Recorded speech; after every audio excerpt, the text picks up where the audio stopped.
지난해 연말에 제가 아주 흥미롭게 들은 이야기가 있습니다. 홍콩 과학기술대 경제학과 김현철 교수의 주장인데요. 인생 성취의 8알은 운. 내가 지금 이 자리까지 오른 이유, 내가 이만큼 여유 있게 사는 까닭. 여러분, 요즘 가족들하고 중식당에 가면 짜장 짬뽕만 시킵니까? 아이들이 있으면 뭘 시키죠? 탕수육 하나 시켜주고, 또 어른들끼리 가면 유산슬 8보채 정도 시켜주고, 이렇게 여유가 생긴 까닭. 내가 치열하게 살기 때문에, 성실하게 살기 때문이기도 하지만 바로 운이 좋았기 때문이래요. 이분이 운수, 운명에 대해서 이야기하려고 하는 건 아니고요, 우리의 노력 이상의 성실함, 부지런함 이상의 더 큰 요인이 있다는 건데, 다른 요인이 있다는 건데, 이 김현철 교수가 직관적으로 감으로 이런 이야기를 하는 게 아니고요, 데이터에 근거해서 이야기를 합니다. 한 사람의 평생 소득을 결정하는 가장 큰 요인이 뭔가? 그건 그 사람이 어느 나라에 태어났는가에 따라 결정된대요. 그러니까 태어난 나라를 알면 그가 성인이 되어서 벌 소득의 한 50%는 예측할 수 있다는 거예요. 내가 저 북한에서 태어났다면, 내가 저 가난한 동남아의 한 나라에서 태어났다면 이렇게 살 수 있을까? 대한민국에 태어났기 때문에 이만큼 사는 건데, 여러분, 우리가 대한민국에 태어나게 된 게 내 결정, 내 선택이었습니까? 그게 아니죠. 내 소득의 50%가 내가 어느 나라에서 태어났는가에 따라 결정이 된다면 20%는 이제 부모에게 물려받은 거래. DNA. 집중하는 힘, 성실하게 살아가는 힘조차도 유전적인 소인이 크다는 거예요. 여러분, 이것도 내가 택할 수 있는 게 아니죠. 그 다음 세 번째 요인이 10% 정도 영향을 미치는 건데, 이게 환경이래요. 내가 어떤 환경에서 사는가, 내가 어떤 사람을 만나는가, 내가 어떤 선생님과 함께 공부를 하는가, 이 시대가 어떠한가. 여러분, 제가 잘 아는 친구 하나는 야심차게 식당을 열었습니다. 잘 될 줄 알았어요. 잘 될 줄 알았는데 바로 코로나가 닥쳤습니다. 어떻게 되었을까요? 바로 문을 닫았습니다. 여러분, 이러고 나면 몇 프로가 남습니까? 이제 20%가 남는 거예요. 이 20%의 영역이 내 성실함, 내 선택과 결정. 근데 이마저도 내가 완전히 통제할 수가 없으니까 내가 할 수 있는 영역은 불과 20%가 안 된다는 거죠. 여러분, 근데 어떻게 내 능력, 내 노력이 지금의 나를 만들었다고 가정할 수가 있겠습니까? 자신할 수가 있겠습니까? 여러분, 이분이 우리의 그 분투, 치열한 삶, 성실함, 이런 것들을 깎아내리려고 이런 이야기를 하는 게 아니에요. 오늘날처럼 경쟁주의, 경쟁사회, 능력주의 사회에서 우리도 모르는 사이에 장착하게 되는 생각들이 있잖아요. 야, 저 사람 능력 있지? 얼마나 치열하고 부지런하게 살았으면 저 자리까지 갔을까? 야, 저 사람 왜 저 모양이야? 저 사람 게으르기 짝이 없는 사람이야. 왜 저럴까? 여러분, 이런 평가가 능력주의 사회 안에서는 온당하게 받아들여질지 모르지만 전체를 놓고 보면 근거 없는 의견이라는 걸 일깨워줘요. 여러분, 근데 이걸 우리가 알고 나면 여유 있게 살아가는 우리가 좀 더 겸손해질 수가 있죠. 아, 내가 저 사람보다 더 나은 건, 더 잘 사는 건 내가 좀 더 좋은 환경에서 자랐기 때문이로구나. 근데 여기서 한 걸음 더 나아가서 내 성취가 내 노력의 결과가 아니란 걸 깨닫게 되면 알게 되는 거예요.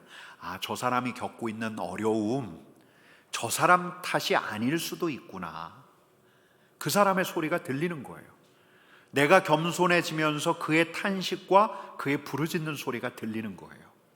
그래서 긍휼한 마음이 생겨서 그를 돕기도 하고, 함께 가야 하니까 더 좋은 환경을 만들려고 애쓰기도 하고. 여러분, 어느 날 모세가 봅니다. 말도 안 되는 일이 벌어지는 거예요. 한번 보겠습니다. 2장 11절 말씀 같이 읽겠습니다. 모세가 장성한 후에 한 번은 자기 형제들에게 나가서 그들이 고되게 노동하는 것을 보더니, 여러분, 모세는 자신의 동족 히브리 사람들하고 달라도 너무 달랐습니다. 모세는 애굽의 왕궁에 있었어요. 이집트 왕자로 살고 있었어요. 근데 자기의 동족들은 가혹한 노동에 시달리고 있었습니다. 그들은 노예였어요. 노동에 합당한 대우를 받는 노무자 정도가 아니라 애굽의 감독관 밑에서 부역하고 있는 노예들. 여러분, 성서학자들은 아마 이 시기가 그 이집트의 유명한 제왕 람세스 2세가 통치하던 시대가 아니었던가 추정을 합니다. 여러분, 이 사람은 이 이집트 곳곳에서 대규모 토목공사를 벌였어요. 그리고 나일강 그 삼각주에다가 새로운 수도를 건립하기도 했습니다. 이때 많이 동원됐던 이들이 이스라엘 사람들, 히브리 사람이 아니었을까? 여러분, 근데 바로 그날 모세가 나일강 인근 형제에서 형제들의 노역을 보게 되었을 뿐만 아니라 자기 동족들이 굉장히 부당한 일을 당하고 있다는 걸 보게 돼요. 2장 11절 말씀 같이 읽어보겠습니다.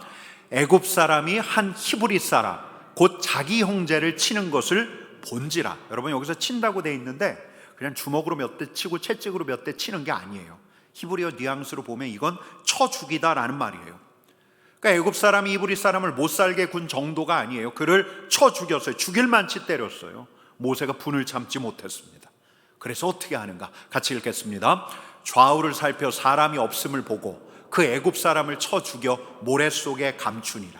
모세가 참지 못한 거예요. 자기 동족 히브리 사람이 저렇게 학대를 당하는데 쳐 죽을 만큼 맞고 있는데 가만히 있을 수가 없는 거예요. 좌우를 살폈어요. 누가 있나 없나를 살피더니 외진 곳으로 그 애굽 사람을 끌고 가서 사정없이 쳤습니다. 여러분, 그러고 보면 좀 속된 표현으로 말하자면 모세는 운 좋은 사람이죠. 운 좋은 사람이에요. 어쩜 이렇게 지금까지 운이 좋을 수 있었을까? 여러분, 모세는 자기 동족들처럼 가혹한 시절을 살지 않았습니다. 여러분, 히브리 사람은 당시에 생육하고 번성하고 있었어요. 요셉 이후에 요셉을 알지 못하는 바로 그 이집트 왕이 군림할 때에도 이스라엘 백성들은 계속해서 생육하고 번성했습니다. 하나님께서 복을 주셨던 거죠. 그러자 이집트 왕 바로가 두 가지 방식을 채택을 하죠. 먼저는 이스라엘 장정들로 하여금 노역을 시키는 것. 두 번째는 남자의 씨를 말리는 것. 남자아이가 태어나면 죽이는 것. 근데 모세는 살아남았습니다. 부모가 너무 잘생긴 아이라 숨겼다가 이제 소리를 낼 만큼, 큰 소리를 낼 만큼 자라자 모세의 부모가, 여러분, 모세를 어디에 태우죠? 갈대 상자에 실어서 나일강에 띄워 보냅니다. 근데 모세는 나일강에서도 살아남아요. 그리고 이집트 공주에게 발견이 되어서 그의 양자가 되는데, 여러분, 공교롭게도 또 어떤 행운이 따라 붙습니까? 아이에게 유모를 붙이는데 유모가 누가 되는 거죠? 친엄마가 되는 거예요. 여러분, 운이 너무 좋아요. 여러분, 운이란 말이 좀 거슬리죠? 저도 좀 거슬려요. 근데 일단 운이라고 계속 해볼게요.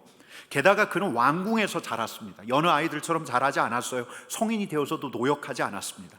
동족들하고 전혀 다른 삶을 살았어요. 여러분, 한번 물어볼게요. 모세의 어머니가 모세를 먹고 모세를 위한 신분 상승을 위한 계획, 인생의 로드맵을 짜주었습니까? 그 정말 성실하게 살아서 왕궁으로 들어갔습니까?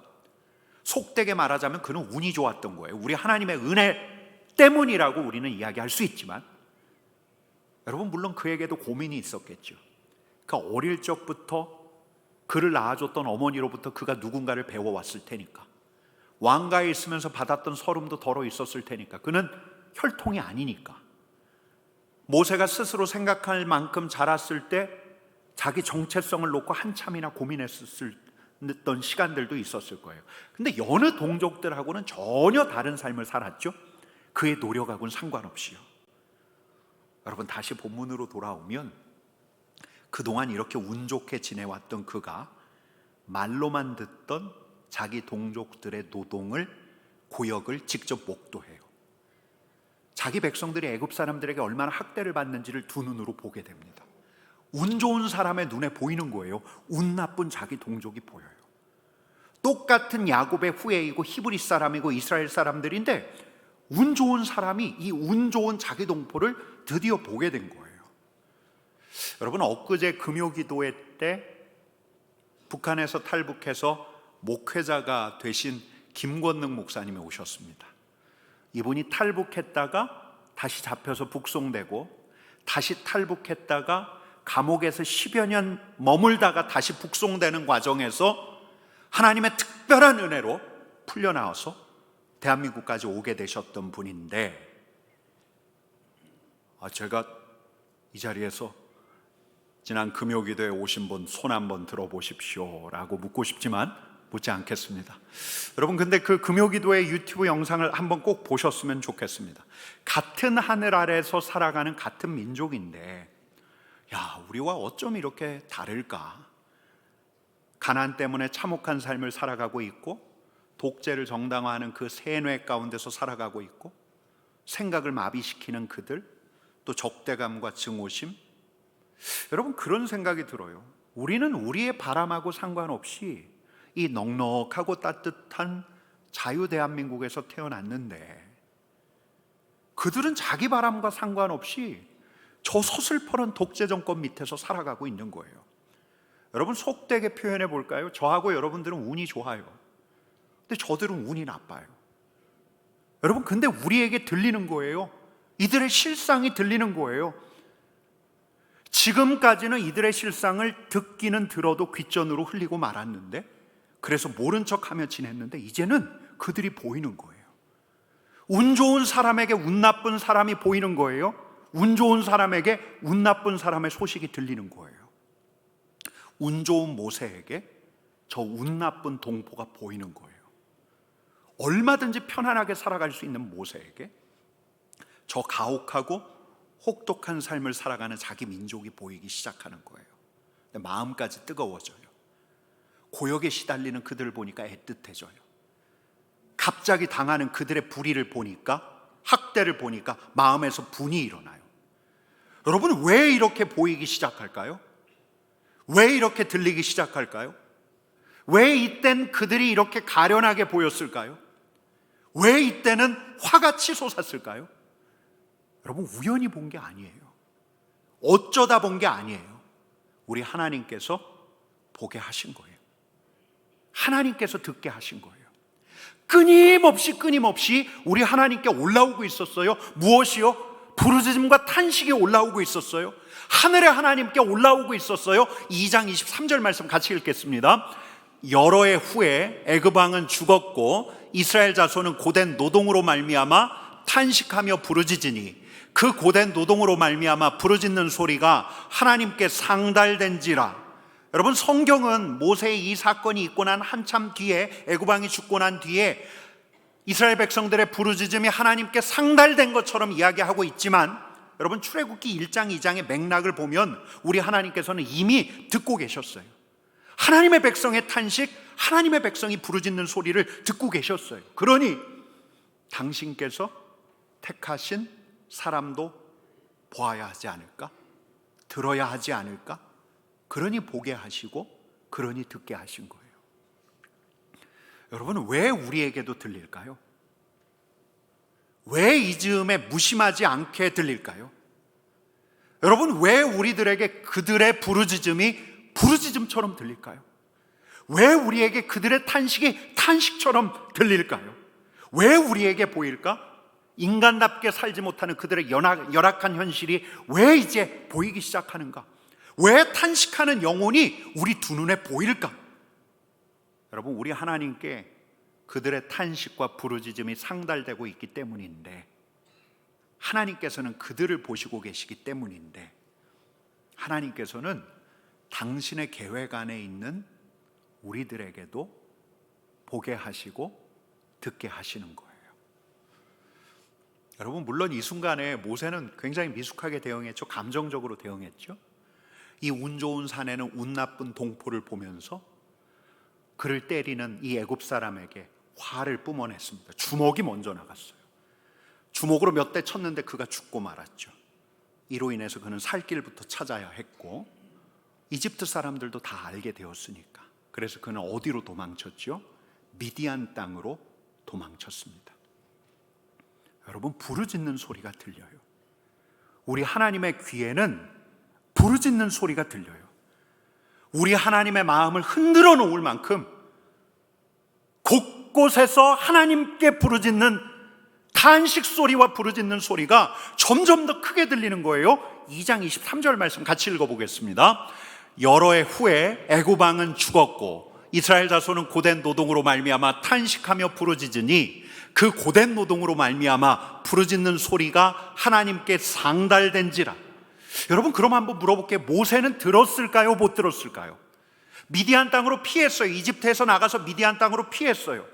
그가 도피했기에 그는 귀를 꽉 막고 있었을까요? 여러분, 아직 하나님의 부르심을 받기 이전이지만 미디안 땅에서도 그는 들을 수밖에 없었어요. 그의 삶을 꾸려가야 하는, 그도 이제 가장으로 살긴 했지만 이 소리가 안 들렸을 리가 없어요. 왜냐하면 애굽으로 오가는 미디안 땅에 상인들이 있었을 거예요.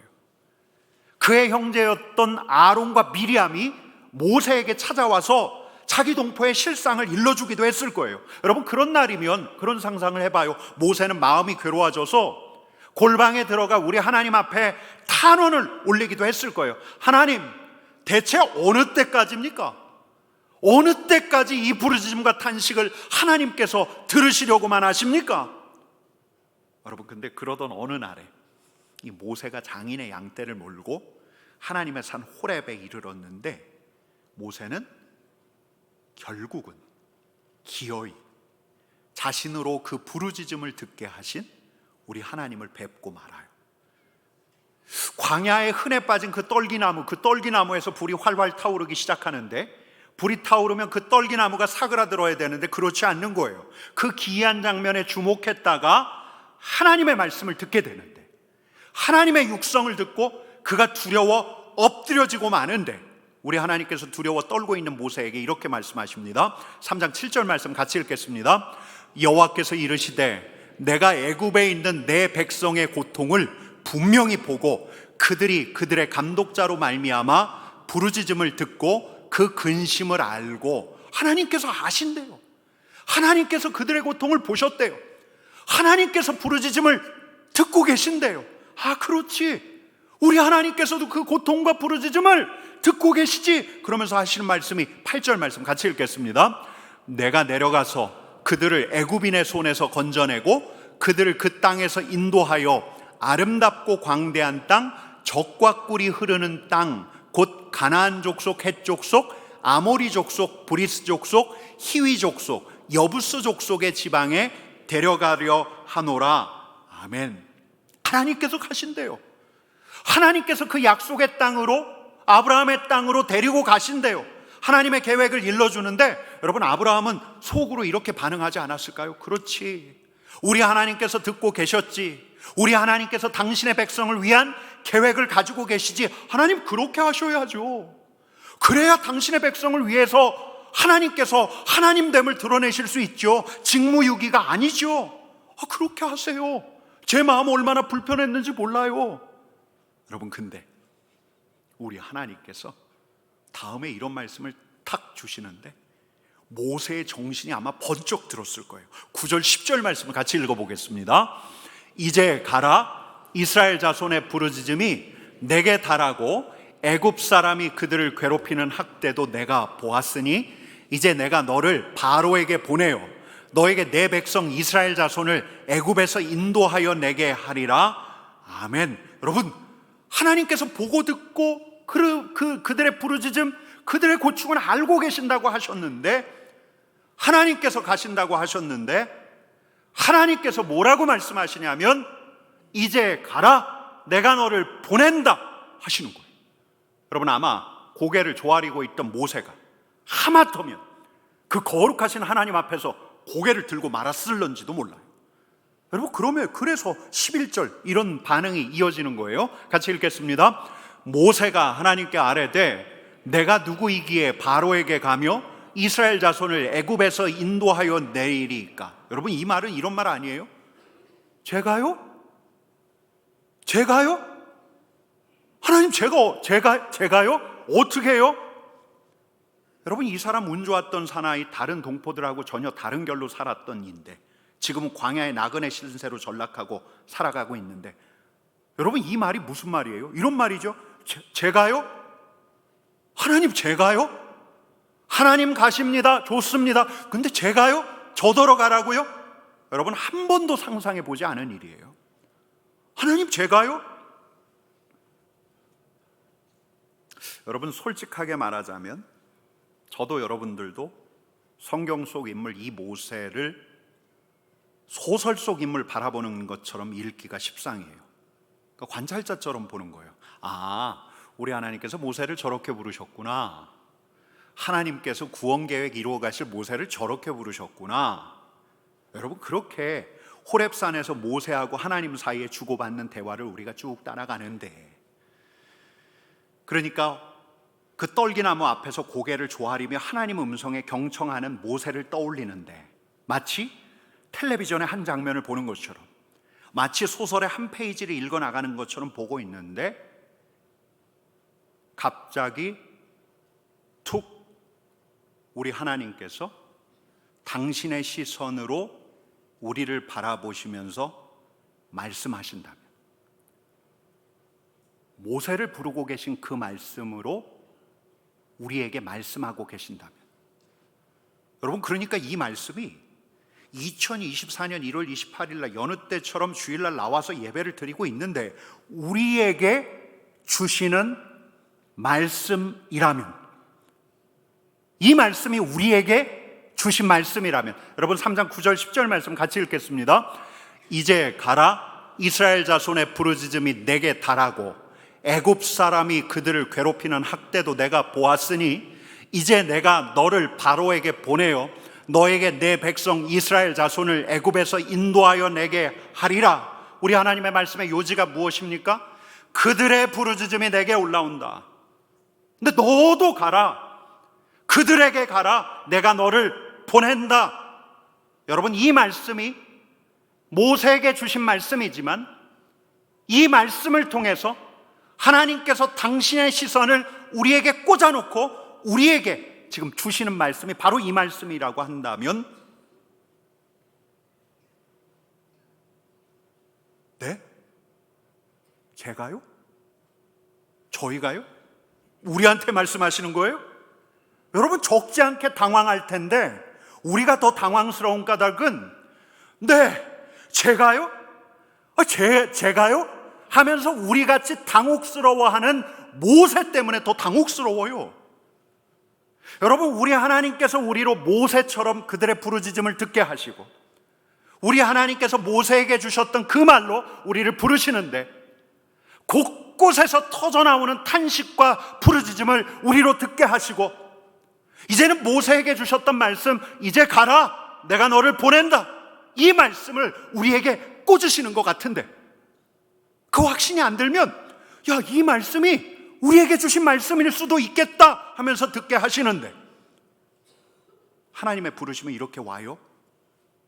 제가요? 우리가요? 하나님 저한테 말씀하시는 거예요? 의아하고 곤혹스러운 걸 아시면서도 우리 하나님께서는 하나님의 사람들을 이렇게 말씀으로 부르셔요. 여러분, 아까 초두에 말씀드렸던 김현철 교수는 본래 의사였어요. 이분이 강남 세브란스에 있을 때 유방암 클리닉에서 실습을 했는데 어떤 환자를 만났어요. 근데 그 환자분 얼굴이, 아, 할머니구나. 농사일로 얼굴이 검어졌어요. 볕에 그을렸어요. 얼굴이 쭈글쭈글해요. 아, 할머니시구나. 근데 차트를 봤더니 40대 중반에 불과한 거예요. 그리고 이분을 진단을 해보니까 말기암이라는 걸 대번에 알 수 있는 거예요. 이걸 어떻게 말씀드려야지? 그분한테 망설임이 있었는데 이 여인이 이분께 이렇게 이야기하더래요. 선생님이, 이거 암 아니지? 근데 이분이 이분이 막 소리치고 싶더래요. 이분이 강남 세브란스에서 강남에 사는 중년 여성들을 그동안 많이 봐왔어요. 강남에 사는 중년 여성들은 정기적으로 검사를 받아요. 그래서 손톱보다 작은 암도 다 발견해서 치료를 잘 받는데, 이분은 말기가 돼서 온 거예요. 이분은 지금 온 거예요. 여러분, 이분이 그분을 보면서 한쪽으로 가서 울어버렸어요. 이분이 너무너무 측은하기도 했지만, 이런 운 나쁜 사람, 가난하고 교육받지 못하고 소외된 사람, 이들이 죽어가는 현실이 너무너무 안타깝더래요.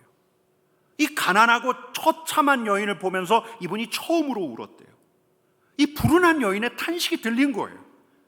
그녀를 통해서 비루하게 살아가는 이들의 부르짖는 소리가 들린 거예요. 이 사건이 그분에게 발단이었어요.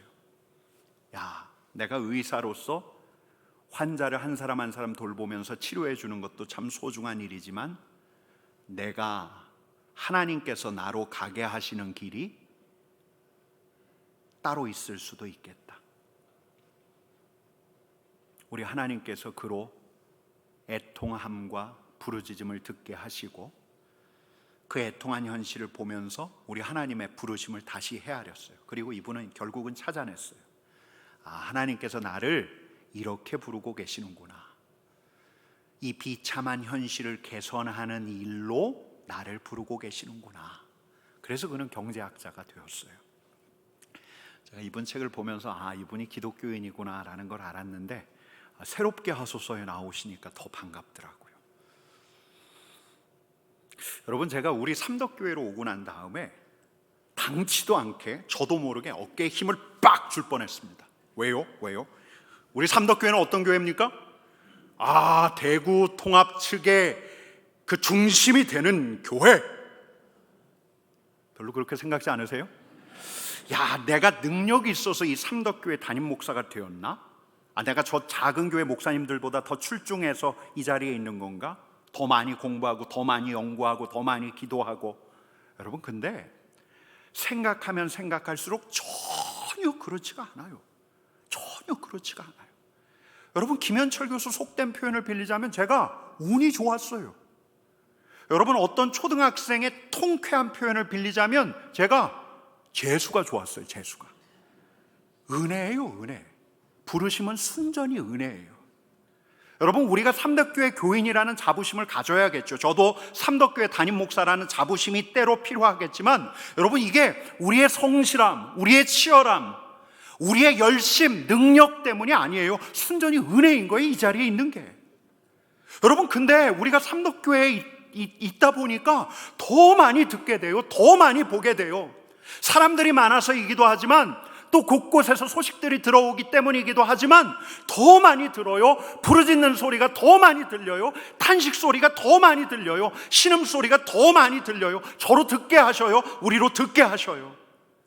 우리 성도들의 신음소리, 우리 지역 이웃들의 신음소리, 저 북한의 탄식소리, 저 열방으로부터 부르짖는 소리가 더 많이 들려요. 하나님께서 우리에게 들려주시는 거예요.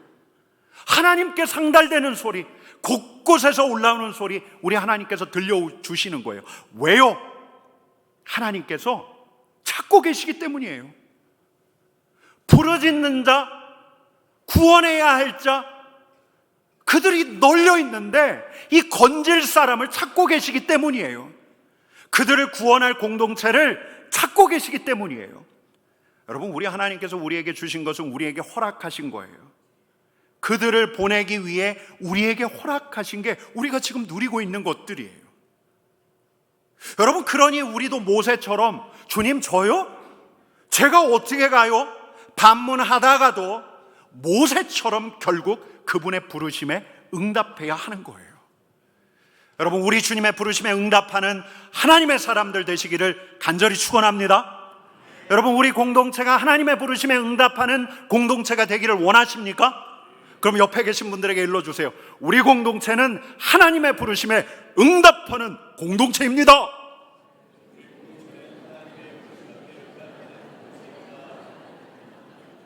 네, 어떤 분 막 잠이 깨신 것 같아요. 우리 한 번 더 해주게 합시다. 우리 공동체는 하나님의 부르심에 응답하는 공동체입니다.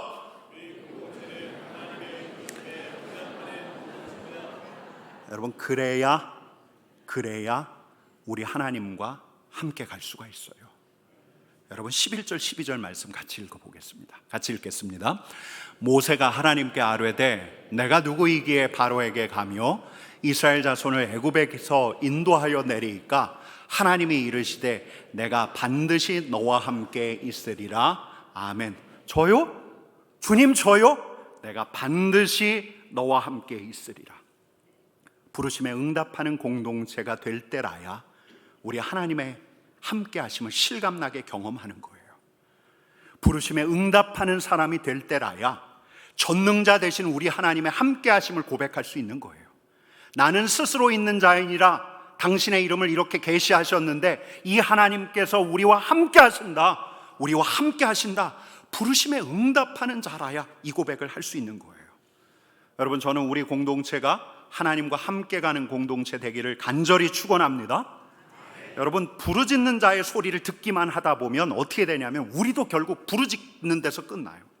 부르짖는 소리를 듣다가 우리도 부르짖고 탄식하는 자로 끝날 수 있지만, 부르짖는 자의 소리를 듣고 그들에게 가는 사람, 그들에게 가는 공동체는 함께 하시는, 그들을 위로하시는, 그들을 건지시는 우리 하나님을 실감나게 경험하는 거예요.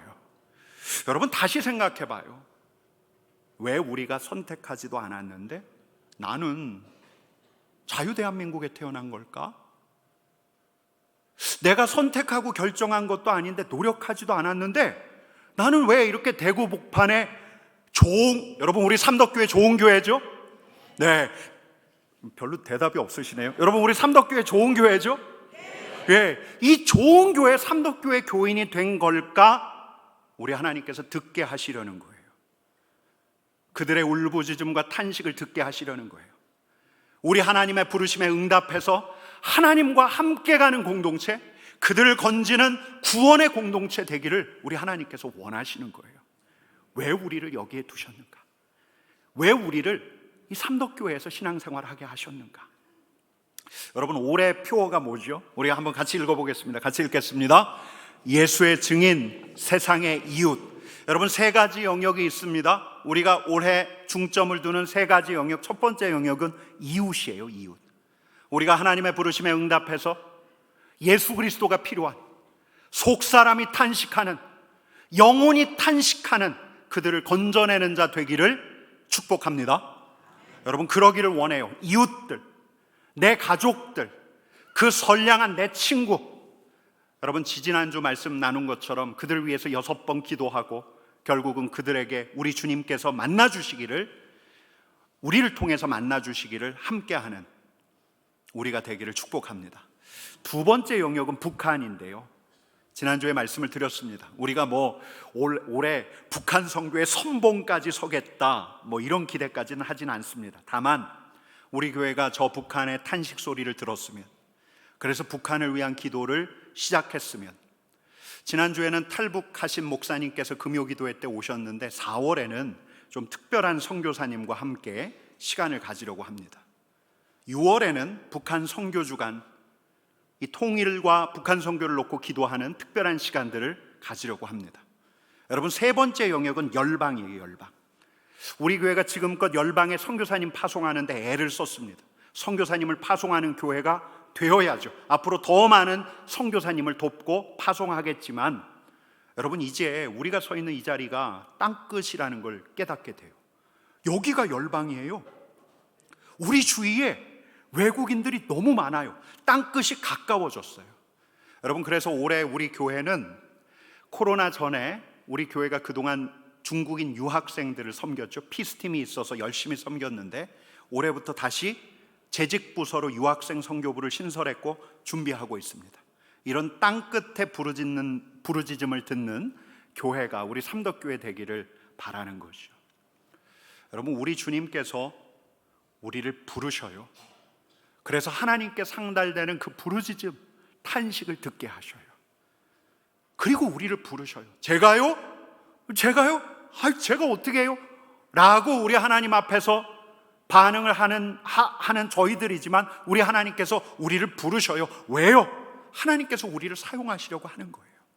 하나님께서 이스라엘 백성들을 건지셔서 가나안에 이르기까지 모세를 사용하셨던 것처럼 우리 하나님께서 이 백성의 탄식과 부르짖음을 들으시고 이 백성을 건지는데, 이 열방을 건지는데 저와 여러분들을, 우리 삼덕교회를 사용하실 것을 여러분 우리가 믿으십니까?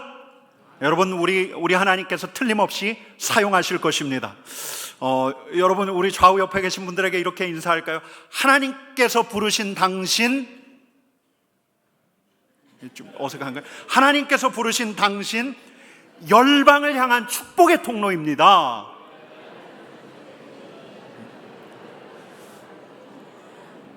짧고 간명하게 했어야 되는데 너무 길었어요. 한 번만 더 하겠습니다. 하나님께서 부르신 당신, 열방을 향한 축복의 통로가 될 것입니다. 그렇게 될 것입니다. 같이 기도하겠습니다.